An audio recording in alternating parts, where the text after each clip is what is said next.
2024's Season of Ultimate began with a bang at Genesis X. Every year, Genesis attracts top-level talent from all over the globe to San Jose, California, and this iteration would be no different. But by Championship Sunday, Top 8 contained 2 solo representatives of a surprising character, Corrin. How did this happen? How did this draconic sortie go from a doomed character 5 years ago to a ditto between specialists on the biggest stage in Smash? I'm tradewar with the LumiRank team, and today we'll be doing a deep dive on just how 2.5 distinct players use their anti-meta main at Genesis. Corrin was released as DLC for Smash 4 on the same day as Bayonetta on February 3rd, 2016. Their strength shone through in competitive play, and Corrin found top-level representation piloted by Cosmos, Ryuga, and Zachary. Corrin had massive and fast sword hitboxes, and their neutral was defined by the speed and mix-up of their side special, Dragon Lunge, more commonly referred to as Pin. When Ultimate dropped, though, Corrin's biggest Swiss Army tool in Pin had its frame data absolutely gutted, and the aforementioned character specialists moved to greener pastures, leaving the character mostly dead in Ultimate's pre-quarantine meta. Over lockdown, though, the character got a laundry list of buffs to their most important tools: forward air, back air, up air, and Pin, and alongside those changes, a new champion in MK Leo.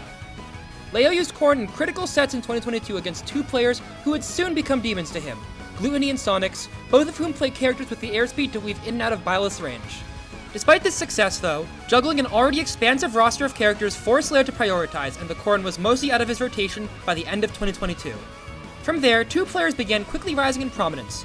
Japanese netplay grinder Neo began competing offline in late 2022, quickly taking big names within Tokyo, while longtime Corrin specialist Shadic found gradually increasing peaks in consistency throughout late 2022 and early 2023. By the end of 2023, the 2 youngsters both found themselves ranked within the global top 50, each with a distinct approach to the character. Genesis X marked the first North American P-tier event of the season. The Smash Ultimate meta in recent times has been defined by what's been dubbed as the 4 Horsemen era. Aquila, Mia, Spargo, and Sonics have all been shaping the competitive landscape of the game with their sheer dominance over the field. Aquila, the global rank number 1, may not have been in attendance, but his 3 other primary competitors were looking to add a premier win to their resume. A plethora of Japanese competitors similarly flew across the ocean to make their international debuts, most notably Akaki Kusu, Japan's top hero main that spent hours learning the English menu. Going into Genesis X, a tournament rife with thousands of entrants loaded with domestic and international talent, the pressure was on for both Shadic and Neo to perform. Neo entered the tournament as the 24th seed. After round 1 pools, he took down SoCal Mario Zenyu and Vancouver Wolf and fellow Filipino Ouch to advance to winner's side top 64. From there, he beat Peckham, riding the wave MK Leo's upset sent through bracket, then barely lost to Shuton. In losers, he beat Onin, Zachary, and Ken to qualify for top 8. He'd dropped sets to each of the 3 of them prior, but this time his clutch factor would activate, and he would beat all of them in game 5 sets. Shadic, meanwhile, entered the tournament as the 20th seed. After round 1 pools, he took down NorCal Yoshi Latios and won a close call with Japanese PT Noi to qualify for top 64. In top 64, he clutched on Yaura before losing to Tweak. Shadic's losers run, similarly impressive, involved wins on Jackal, Gluttony, and Meister to find himself in top 8. Corrin's massively risen in the meta for a few traits that both players utilize: amazing combo game and advantage, massive buttons, a plethora of consistent kill moves, the best dash shield in the game giving them strong defense, and of course an X factor in Pin. You'd think that Neo and Shadic, both piloting the same character as solo specialists, would have their top level wins defined by the matchups they play, but in fact, each of them seem to be able to distinctly take down the bracket demons of the others. It might seem weird that Shadic struggles with Tweak while Neo struggles with Zomba, but the reality is, the 2 of them approach the character fundamentally differently. Let's use a specific opponent to highlight the differences in playstyle between Neo and Shadic. We're going to take a look at how they approach the same opponent, Noi. Specifically, we'll be looking at Neo's set against Noi at SmashCon 2023, and Shadic's set against Noi this past Genesis. Each of these sets happened against the same player, playing the same matchup, in similar, high-stakes competitive contexts.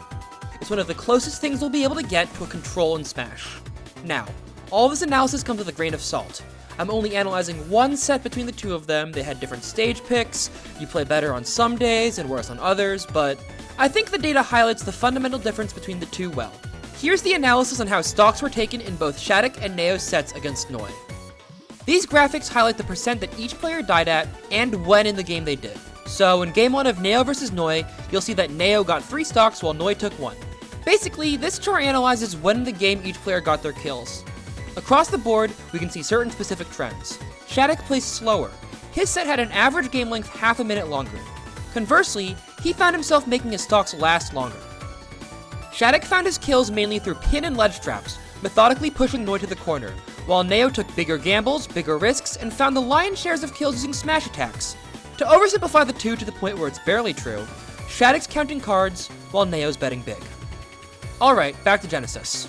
Once the dust settled on Saturday, Neo and Shadic's runs found them both entering Genesis top 8 through loser's side, slated to fight against each other in one of the highest stakes character dittos played in the history of the game.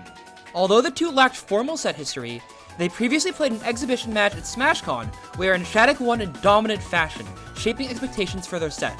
In particular, the general vibe of the set seemed to be Shadic immaculately stuffing out Neo's momentum and playing around his aggression.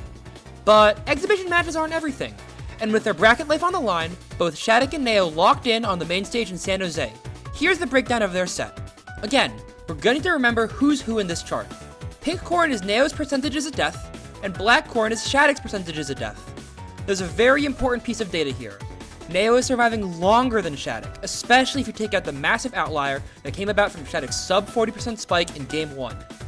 Shadic's methodical game plan and trust in his neutral led to him finding most of his kills with aerials and ledge traps, rather than raw early kills. That approach led to his oppressive wins in Game 1 and 4, where he didn't give Neo any room to breathe. In Game 5, however, Neo and Shadic both turned on their X Factor and each found sequential kills in the highlight game of the event until ultimately, Neo was barely able to swing momentum his way and take the set. Oh my god, it is Neo! Slays the Texas Beast himself and will continue on into top 8. What's the takeaway from all of this? Well, it highlights that the character ditto is, as most say, inherently volatile, but it also shows that Neo was able to overcome Shadic in their set by focusing on survivability until the gloves needed to come off. At the same time, when momentum swung in Neo's favor, Shadic began adopting the same reads and risks characteristic to Neo to keep the final game competitive. The two of them learned from each other. Genesis's top 8 wouldn't be only defined by two Corrins though, and there's a third player to discuss amidst all this hubbub. Spargo's a player whose reputation precedes him, but his Corrin tertiary might have come as a surprise to many.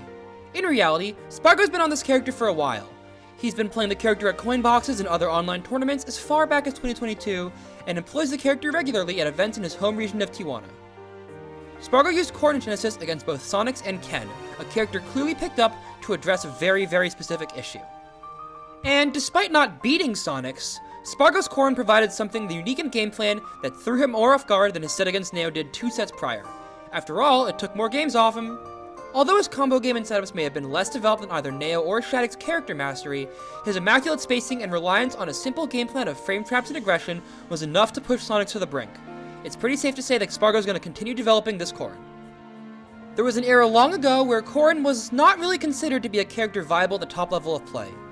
Sure, they might have gotten a laundry list of buffs to make their combo game more potent, but at the end of the day, the buffs weren't what saved Corrin. More importantly, their meta has been mostly driven by two youngsters who approach the character from diametrically opposite perspectives, two specialists that found themselves meeting in top 8 of one of the biggest tournaments in the history of Ultimate. Their work in innovating the character can be seen in Corrin's massive uptick in meta representation, including Spargo's top level of usage as the character to solve the Sonics problem. Corrin's been heralded as a late meta threat by many, and as the game continues to progress, get ready to see more of the Yato Blade. Hey, if you liked this video, give it the old like, comment, subscribe. LumiRank's going to be trying to do more of this style of content in the future, so look forward to it here. Thanks for watching!